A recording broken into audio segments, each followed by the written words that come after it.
जय हिंद एवरीवन, स्वागत है आपका हमारे channel Indian defence analysis Hindi में, जहां आपके लिए लेकर के आते हैं इंडियन डिफेंस की टॉप अपडेट्स को। और आज के इस वीडियो में हम बात करने वाले हैं भारत के बैलिस्टिक मिसाइल डिफेंस प्रोग्राम के बारे में। 2 नवंबर को हम सब साक्षी बने थे भारत के एंटी बैलिस्टिक मिसाइल इंटरसेप्टर यानी AD-1 मिसाइल के सक्सेसफुल टेस्ट के, जिसको लेकर के DRDO चीफ ने यह कहा था कि इस मेडन टेस्ट के बाद भारत के पास यह कैपेबिलिटी है कि भारत किसी भी 5000 किलोमीटर क्लास की मिसाइल को सक्सेसफुली इंटरसेप्ट कर सकता है। इंटरसेप्टर AD-1 जो मिसाइल है, बेसिकली इसे भारत के बैलिस्टिक मिसाइल डिफेंस सिस्टम के फेज़ 2 प्रोग्राम के अंतर्गत बनाया गया है। फेज़ 1 की बात करें तो फेज़ 1 के अंतर्गत जो मिसाइल हैं उनके पास ये कैपेबिलिटी है कि वो 2000 किलोमीटर क्लास की किसी भी मिसाइल को सक्सेसफुली इंटरसेप्ट कर सकते हैं, तबाह कर सकते हैं। इसके अलावा अगर हम बात करें तो एक और मिसाइल है जो कि बैलिस्टिक मिसाइल डिफेंस फेज़ 2 के अंतर्गत बनाई जा रही है, जिसे हम AD-2 के नाम से जानेंगे, जो कि AD-1 की तुलना में काफ़ी ज़्यादा एडवांस होगी। क्योंकि अगर हम AD-1 की बात करें बेसिकली तो ये बैलिस्टिक मिसाइल जो कि एंडो एटमॉस्फेरिक और लोअर एक्सो एटमॉस्फेरिक रीजन में होती है उनको इंटरसेप्ट कर सकता है, जबकि AD-2 जो होगा ये जो ballistic missile exo atmospheric region में होती हैं उनको भी सक्सेसफुली इंटरसेप्ट करने की कैपेबिलिटी के साथ में आएगा। और ये जो पूरा का पूरा BMD फेज़ 2 है ये वर्ष 2025 तक यूज़ करने के लिए तैयार हो जाएगा, या अगर हम दूसरी भाषा में बात करें तो वर्ष 2025 तक BMD फेज़ 2 को ऑपरेशनल कर दिया जाएगा। अब यहाँ पर सबसे बड़ा सवाल ये है कि अभी तक हमने जितने भी बैलिस्टिक मिसाइल डिफेंस देखे हैं वो नॉर्दर्न इंडिया में देखे हैं या आसपास के जो रीजन्स हैं वहाँ पर देखे गए हैं, लेकिन इस प्रकार के सिस्टम साउदर्न इंडिया में हमें देखने को क्यों नहीं मिलते हैं। तो आइए इसका जवाब भी हम ढूंढते हैं।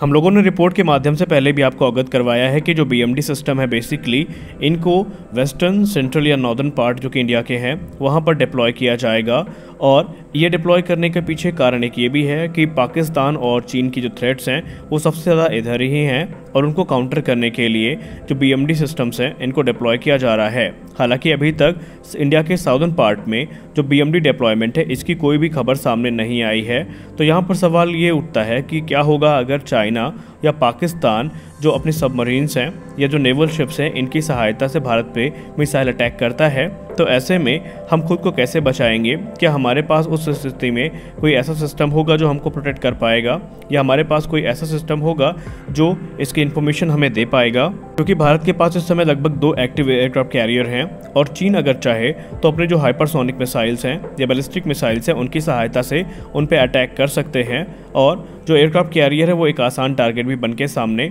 आते हैं, क्योंकि चीन की जो YZ-21 मिसाइल है इसे टाइप 055 जो क्रूज़र हैं उनसे फायर किया जा सकता है, जिसकी रेंज 1000 से लेकर के 1500 किलोमीटर के बीच में है, और टर्मिनल स्टेज में ये मार्क 10 की स्पीड को अचीव कर लेती है। तो इतनी हाई स्पीड में ये जो मिसाइल है इनके प्रोटेक्शन को भारत कैसे देखेगा, कैसे भारत खुद को बचाएगा? तो आइए इसका जवाब भी हम ढूंढ लेते हैं कि भारत को इन सारी चीज़ों के बारे में पता कैसे चलेगा और भारत कैसे खुद को इससे बचा सकता है। दरअसल इन चैलेंजेस के बारे में भारतीय नौसेना को पहले से ही पता था, और इसीलिए साउथ इंडिया में जो अपने नेवल एसेट्स हैं और कोस्टल रीजन्स हैं इनको प्रोटेक्ट करने के लिए भारतीय नौसेना ने अपनी जो कॉस्टलीस्ट और पावरफुल शिप है जिसको हम INS ध्रुव के नाम से जानते हैं, जो कि बेसिकली एक सर्वेलेंस शिप है, उसको डिप्लॉय करके रखा हुआ है, जिसका डिस्प्लेसमेंट 15,000 टन का है और जिसको बनाने में 1500 करोड़ रुपए की राशि लगी थी। ये शिप कितनी पावरफुल है इसका अंदाज़ा आप इसी से लगा सकते हैं कि इस शिप को सभी बड़े और पावरफुल रेडार और सेंसर से इक्विप किया गया है,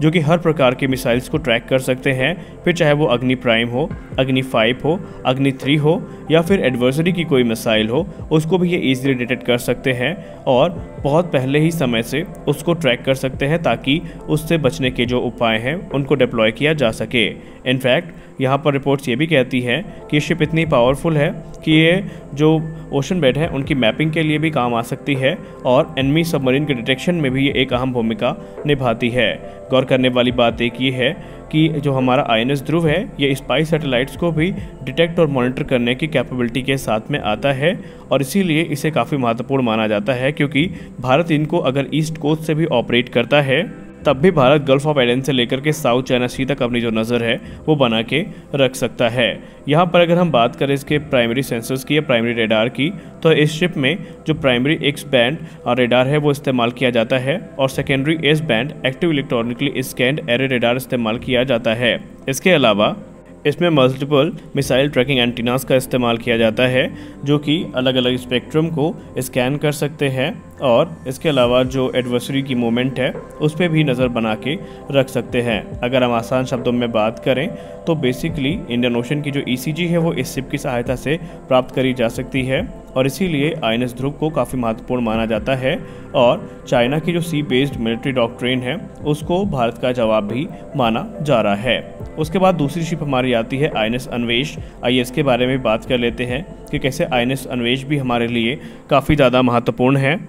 INS अन्वेष का निर्माण भारत में ही किया गया है और ये भारत की पहली फ्लोटिंग मिसाइल टेस्ट रेंज है और इसके सी ट्रायल्स की शुरुआत सितंबर 2021 में शुरू हुई है। इसका निर्माण कोचिन शिपयार्ड लिमिटेड के द्वारा किया गया है और इसे डिज़ाइन किया गया है DRDO के द्वारा। इसका जो डिस्प्लेसमेंट है वो 9000 टन का है और ये 1500 किलोमीटर दूर तक मार करने वाली मिसाइल की टेस्टिंग में एक अहम भूमिका निभाएगी। गौर करने वाली बात एक ये है कि इसको काफ़ी एडवांस सेंसर से इक्विप किया गया है जिसमें electro optical missile tracking, S band radar tracking, telemetry devices, launch pad, इसके अलावा कंट्रोल और मिशन कंट्रोल सिस्टम जो कि basically phase two ballistic missile defence interceptor missile के टेस्ट के लिए काम में आते हैं उनसे इनको इक्विप किया गया है और काफ़ी हद तक ये अमेरिकी शिप USS नॉर्टन साउंड से सिमिलैरिटीज़ को शेयर करती है। इसके अलावा इस शिप में जो long range multi function radar हैं उनको भी इंटीग्रेट किया गया है जिसको DRDO के द्वारा डेवलप किया गया है और इन्हें इजराइल के MF स्टार के इक्विवेलेंट माना जा रहा है जो कि भारतीय नौसेना की कई दूसरे शिप्स में इंस्टॉल किए गए हैं।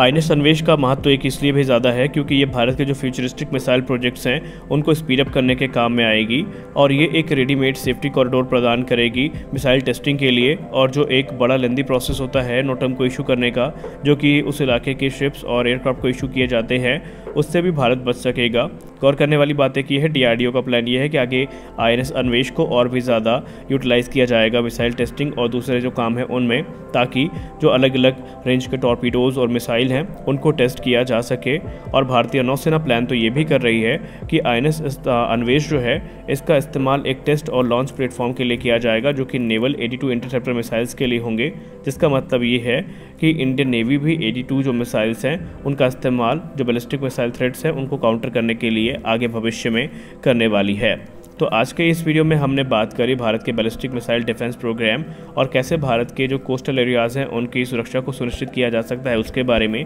हम आशा करते हैं आपको वीडियो अच्छा लगा होगा। वीडियो अच्छा लगा तो वीडियो को लाइक करिए, नए हैं तो चैनल को सब्सक्राइब करिए। मिलते हैं अगले वीडियो में, तब तक के लिए जय हिंद।